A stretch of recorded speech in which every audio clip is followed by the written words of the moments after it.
بابر کی پیدائش فرغانہ کے دارالحکومت انجان میں ہوئی اور وہیں ان کی تعلیم و تربیت ہوئی۔ پروفیسر نشاط منظر بتاتی ہیں کہ اگرچہ ان کے جد امجد چنگیز خان اور تیمور لنگ دونوں پڑھے لکھے نہیں تھے، لیکن انہیں اس کا بخوبی احساس تھا کہ بغیر تعلیم کے جہاں بانی مشکل امر ہے، چنانچہ انہوں نے اپنے بچوں کا اعلیٰ تعلیم دلوائی۔ بابر کی تعلیم بھی اسلامی روایت کے مطابق 4 سال اور 4 دن کی عمر میں شروع کی گئی۔ انہوں نے مزید بتایا کہ چنگیز خان کی اولاد کو تعلیم دینے والے لوگ اوئیغور قوم سے تعلق رکھتے تھے، جو آج چین کے سنکیانگ صوبے میں گو کے پریشان حال ہے، لیکن قرون وسطی میں وہ سب سے زیادہ پڑھے لکھے سمجھے جاتے تھے۔ اسی طرح تیمور بیگ نے اپنے بچوں کی تعلیم کے لیے چغتائی ترکوں کی خدمات حاصل کی تھی، جو کہ اپنے زمانے کے بہت پڑھے لکھے سمجھے جاتے تھے اور جنہوں نے عربی اور فارسی کے تسلط کے باوجود اپنی زبان کو ادبی حیثیت عطا کی تھی۔ میں نے جب ان سے پوچھا کہ کم عمری میں بادشاہ بننے اور اس قدر جنگی مہمات اور دربدری میں انہیں علم و ہنر کے میدان میں کیوں کر یہ مرتبہ حاصل ہے، تو انہوں نے کہا کہ بابر جہاں بھی گئے ان کے ساتھ ان کے استاد بھی جاتے تھے اور وہ ہر طرح کے لوگوں سے ملنا جلنا پسند کرتے تھے، اور علی شیر نوائی جیسے شاعر کی تو انہوں نے خاص طور پر سرپرستی کی تھی۔ انہوں نے کہا کہ بابر نے اپنے بارے میں جس کھلے انداز میں بیان کیا ہے وہ کسی دوسرے بادشاہ کے بارے میں نہیں ہے۔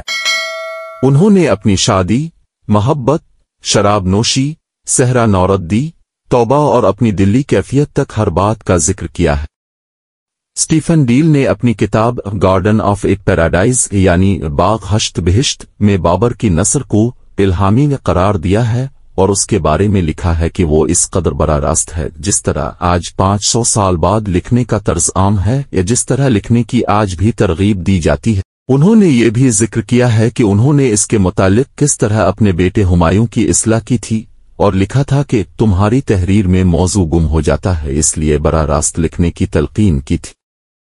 اردو کے معروف شاعر غالب نے تقریباً 300 سال بعد اردو میں جو طریقہ تحریر ایجاد کیا اور جس پر انہیں فخر بھی تھا، اس طرح کی صاف و سادہ نثر بابر نے ان سے پہلے اپنے جانشینوں کے لیے لکھ چھوڑی تھی۔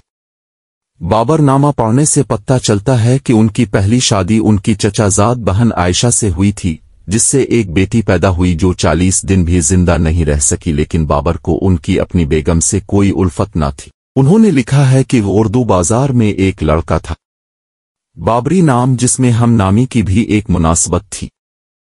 انہی دنوں مجھے اس کے ساتھ عجیب سا لگاؤ پیدا ہو گیا۔ اس پری وش پہ کیا ہوا شیدا، بلکہ اپنی خودی بھی کھو بیٹھا۔ ان کا ایک فارسی شعر یہ ہے کہ ہچ کس جو من خراب و عاشق و رسوا مباد، ہچ محبوب چوتے وبی رحم و بے پرواہ مباد۔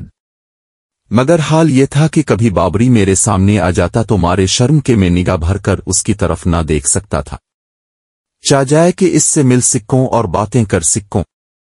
اضطراب دل کی یہ کیفیت تھی کہ اس کے آنے کا شکریہ تک ادا نہ کر سکتا تھا۔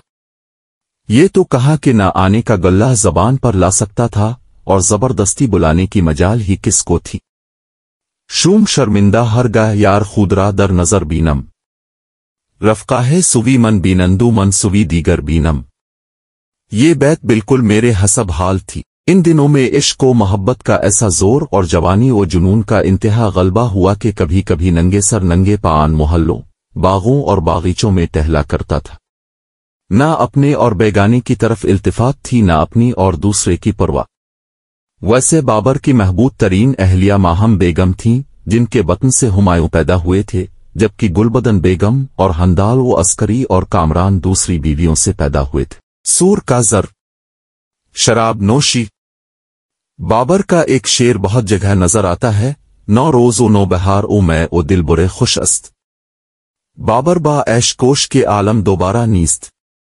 9 روز ہے، نئی بہار ہے، میں ہے، خوبصورت محبوب ہے، بابر بس عیش و مستی ہی میں لگا رہ کے دنیا دوبارہ نہیں ہے۔ پروفیسر نشاط منظر کہتی ہیں کہ بابر نے 21 سال تک زاہدانہ زندگی گزاری، لیکن پھر انہیں ارباب نشاط کے ساتھ شراب کی محفلیں راس آنے لگیں۔ چنانچہ ان کی محفلوں میں شراب نوش خواتین کا بھی ذکر ہے، اور بابر نے اس کے ذکر کو چھپانے کی کوشش نہیں کی ہے۔ وہ اپنے والد کے بارے میں بھی لکھتے ہیں کہ انہیں شراب کی عادت تھی اور مجون بھی کھانے لگے تھے، جبکہ ہمایوں کے بارے میں تو مشہور ہی ہے